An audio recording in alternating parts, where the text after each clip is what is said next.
Bueno, vamos por el cierre del programa. Tenemos nuestro último invitado de la mañana. El profesor Eduardo Romero está con nosotros. La última vez que lo vi tendría que mirar en la agenda la fecha que anoté. Me dijo, anotá esta fecha. ¿Se acuerda, Romero? Y algo de eso me acuerdo, sí, cómo no, ¿no? No quisiera pasar, bueno, primero buenos días a todos, Horacio, una vez más, gracias por compartir contigo este medio. Saludo a los radios escuchas y demás, bueno, y acá estamos, igualmente. Intentando pasar en limpio qué nos toca como argentinos, si fuéramos militantes de un partido político, como militantes de un partido político, qué nos toca como desocupados, qué nos toca como país que debe insertarse en el mundo, pero a su vez debe darle de comer a sus hijos, obviamente, este país. Romero, vos sos un conocedor de la realidad de Argentina, pero además de otras realidades de las que hemos charlado mucho tiempo, ¿no? Sobre todo de algunos países hermanos, latinoamericanos, algunos otros países más lejanos también. Digo, en este contraste de las cosas que nos pasan en relación con el mundo y en relación con nosotros mismos. ¿Cómo llegamos a diciembre, no? El tema, es decir, cómo llegamos a diciembre, y podríamos primero, antes que nada, decir qué es hoy la Argentina. No la Argentina de Macri ni de Cristina, la Argentina de los argentinos, el conjunto de los 44 millones que dicen que somos. Y entonces podemos decir, a modo de introducción, que los argentinos ya festejamos el bicentenario del 25 de mayo de 1810. Los argentinos ya festejamos el bicentenario del 9 de julio de 1816. Y hoy, ¿en qué situación nos encontramos? Que somos Brasil y China dependientes, ¿verdad? Que se dice que el 70% del PBI argentino está en manos de las multinacionales, ¿verdad? Cuando en Brasil es el 20%, por ejemplo. Entonces, tal vez diríamos que esa es la Argentina real, que nos tiene en este contexto, en esta dinámica que se dice que ya son 8 décadas de frustraciones, de porrazos, de postergaciones, de crisis recurrentes y demás. ¿Cómo un país puede repetir sistemáticamente las mismas crisis? Se dice que son cíclicas, que cada 10 años vamos a tener una crisis. Ya sabemos. Y la profecía autocumplida, sí, todas esas historias. ¿Pero por qué?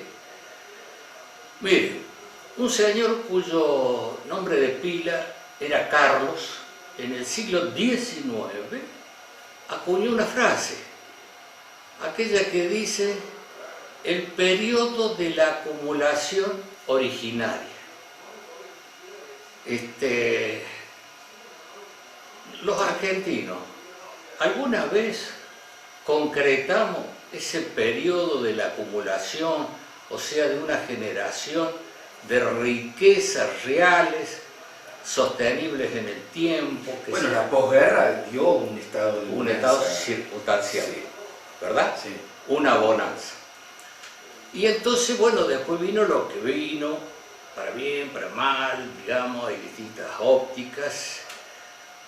Lo que vivió Argentina a partir del 45, ¿verdad?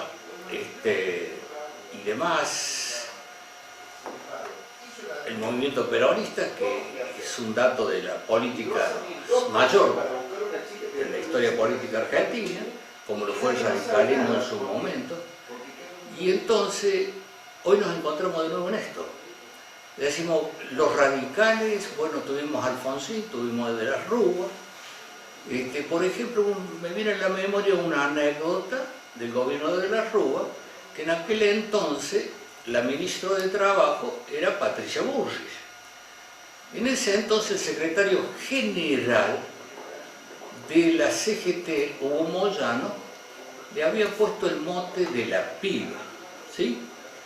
Resulta ser que se encontraron en un programa de televisión y Moyano socarronamente la saluda como le va piba. ella en una devolución de amores correspondidos, Sí. digamos, le respondió: en la República Argentina hay 30.000 gremialistas que por año cobran 2.000 millones de dólares. Era en la época de la ilusión del primer mundo, ¿verdad? Sí. La convertibilidad del uno. Sí. Bueno, ese es un dato de la Argentina real también. Entonces hoy nos sorprendemos de un Zanola que está con problemas, de un Pata Medina, de un Caballo Suárez, de un Potrillo Juárez, ¿verdad? Y nos sorprendemos de que un señor chofer, Centeno, escribió un cuaderno. Y ese cuaderno le complicó la vida a más de uno.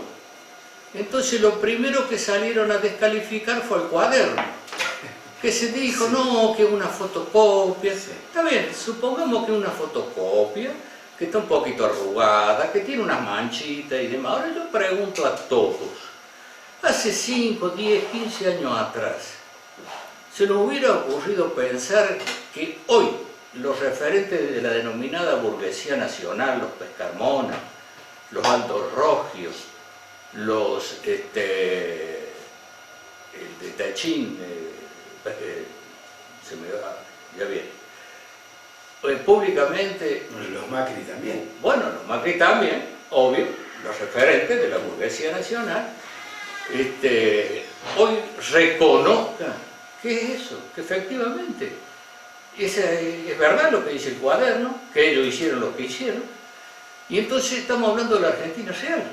Estamos hablando, por un lado, de la corporación gremial y todos sus beneficios y no beneficios, porque apropiarse de millones, más que un beneficio, tiene otro pico.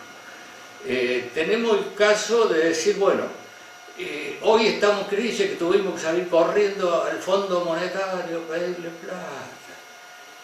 Bueno, ¿por qué pedimos plata? Y por esto, porque bueno, suena muy lindo que hoy en la República Argentina todo argentino tiene la posibilidad de tener algún pago del Estado, ¿verdad? Llámese los jubilados, llámese la UH, llámese los discapacitados y llámese los 3 millones o más de empleados públicos que hay, ¿verdad? Pero todo viene de la misma caja. Y entonces estamos hablando de que en el presupuesto nacional más del 60% es asistencialismo y son salarios. Y en buena hora, y ojalá que lo podamos sostener en el tiempo.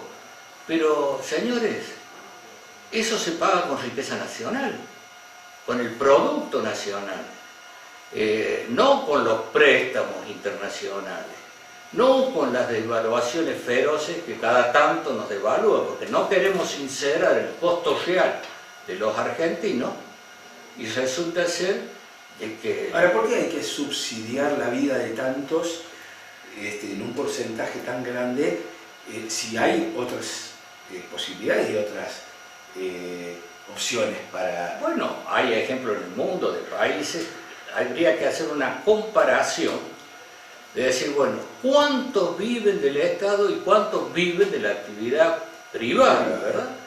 ¿Cuántas pymes, cuántas grandes empresas y demás? Y voy a dar un dato. Yo hablé de costos de gremial, de la corporación gremial. Hablé de las singularidades del comportamiento de las corporaciones empresariales. Vamos a hablar un poquito, una anécdota del costo de la política de la Argentina. Hay una empresa que realizó el siguiente estudio de investigación del costo de cada poder legislativo de cada estado provincial de la República Argentina. Y determinó que el costo, el presupuesto del poder legislativo de Tucumán, que no es una de las grandes provincias, es un 54% superior que el costo del presupuesto de la legislatura de Cataluña. Y tengamos presente que en Cataluña los Sabina y los Serrat son unos cuantos más que los tucumanos, ¿verdad? ¿Se entiende? Bueno, entonces tenemos que hablar de esa Argentina real Y por ejemplo hablamos del costo argentino, que no tenemos competitividad. Se sabe lo que cuesta la hora en Argentina, la hora de trabajo, la que cuesta en Brasil, en Chile, Colombia, Perú, que son países que pareciera ser mejor organizados, ¿sí? O más rentables, donde van las inversiones que nosotros pretendemos que lleguen acá. Yo voy a dar otra anécdota, por ejemplo, porque está en todo el tema, ahora que se habla de la reforma laboral, los convenios colectivos. En Vaca Muerta, por ejemplo, llegaron más inversiones a partir de un acuerdo con el gremio petrolero que bajaron el costo de explotación, por ejemplo, de los pozos de petróleo, que costaban 15 millones de dólares por año, lo redujeron, parece ser, a 10 millones, y entonces ahí se zanjó y se atraba y demás. Resulta ser que en la República Argentina usted tiene la fábrica o armadora o ensambladora, la Ford, la Chevrolet, la Volkswagen, la Fiat. En Brasil está la ensambladora, la Ford, la Volkswagen, la Chevrolet, la Fiat. ¿Por qué? O sea, estamos hablando del mismo patrón y la misma herramienta de trabajo. ¿Por qué? El ausentismo de los obreros de la industria automotriz argentina es el doble que el ausentismo de los obreros de la industria automotriz brasileña. Otro detalle, se dice que en la Argentina la recaudación del IVA escasamente llegaría al 45%, en Chile llega al 70%. ¿Y por qué? ¿Será porque ahí hubo el cambio tan mentado, el cambio cultural, de que la gente se compromete? Un dato simple y sencillo. Cada vez que compremos un producto, señores, pidamos el ticket de ley, el de ley, no unas cuestiones dibujaditas que se ven a veces por ahí. Y entonces a lo mejor, por poco que se eficientice el sistema recaudatorio, a lo mejor acá aparecen 10.000 millones de dólares, y no más. Se sabe perfectamente cuántos cientos de miles de millones argentinos están fuera del país. Sí. Se sabe lo que hay en el colchón argentino. Entonces, ¿quién no le dice a Horacio que si en forma espontánea, voy a hacer una propuesta? La propuesta TDC. Bueno, Ahí vamos. a ver. A partir de ahora, Perdón, la propuesta... TDC. Sí, la propuesta TDC. ¿Es para quién? Para todas las argentinas y argentinos. Bien. ¿Sí? Señores, a partir de ahora, pidamos nuestro ticket de ley por cada producto que compramos. Y aquello, no, que el pone no funciona, que qué sé yo, no, escúchame, no me charré, dame el ticket. Sencillito. ¿Quién no le dice que en 3 meses generamos otra dinámica, otro ambiente? ¿Se da cuenta, Rocasella? ¿Tanta plata se mueve con eso? Se dice que se recauda el 50% del PBI. Se dice, he escuchado a algunos tributaristas que saben de qué hablan, y bueno, que es uno de los grandes temas. Yo sé que van a decir que la presión tributaria es altísima. Obvio, y lo es, 163 impuestos. Pero esa es la historia de los últimos 80 años. Impuestos de impuestos. ¿Por qué? Porque evadimos. ¿Se da cuenta? Entonces, es un círculo maldito. Entonces, sinceremos todo eso y ahí iremos viendo más o menos si tiene resultado. Si esto diera resultado, Romero, y quedara ese remanente de plata, ¿qué destino tendría esa plata, conociendo el paño de los políticos que tenemos? Es que vuelvo a lo que dije recién del presupuesto de la legislatura de Tucumán, papá. Hablé con cordobés. Resulta ser que un cineasta, director de cine, terminó medio desubicado o en dificultades emocionales en un programa cuando alguien le recordó, escúchame, Cacho, si vos tenés una pyme en el Parlamento, tenés 64 asesores ahí, y es un Parlamento que tiene 5.000 asesores ahí, que pagamos los argentinos. Entonces, no nos engañemos. Yo te voy a dar otro dato, escucha bien. Pasaron ya 2 justicialistas, que los conozco, los respeto, dijeron lo suyo, Y resulta ser que se habló de la Argentina y demás. Hablas de los invitados de hoy. Los Sí. opinantes Sí, bien. y demás. Y entonces recordaban, Perón, esto, lo demás. Resulta ser que los argentinos, luego de 18 años de represión, de prohibición y de proscripción, el 11 de marzo de 1973 pudimos elegir votar sin condicionamiento de impedimento alguno. Y elegimos a Perón, al primero campo de Solano Lima, Perón al poder, el tío, bueno, el gobierno. Pero resulta ser que algunos señores dijeron, no, hay que combatir, porque esto, que la oligarquía, qué sé yo, que el imperial, o estos dos discursitos ya perimidos y demás. Y continuaron con la acción directa, o sea, el terrorismo. Bueno, vino lo que vino. Llamaron a los Videla, a los Menéndez, y ahí está, y lo tuvimos que bancar, y algunos tenemos anécdotas sobre eso. Resulta ser que después vino la democracia. Y yo iba a algunos actos, por ejemplo el candidato radical, y él cerraba sus actos diciendo, jóvenes, se puede, como queriendo decir que con la democracia se podía. No solo que este señor que asumió para cumplir 2 mandatos, 2 periodos, no solo que no dudó ellos en aumentarse un 3er periodo, sino que de repente los cordobeses, nos enteramos que de los bancos públicos faltaban 1.000 millones de pesos de hace más de 25 años, o sea que serían unos poquitos más, ¿verdad? O sea, esas son las realidades objetivas del país, de la acción política y de toda una serie de cosas. ¿Queremos sincerar? ¿No queremos sincerar?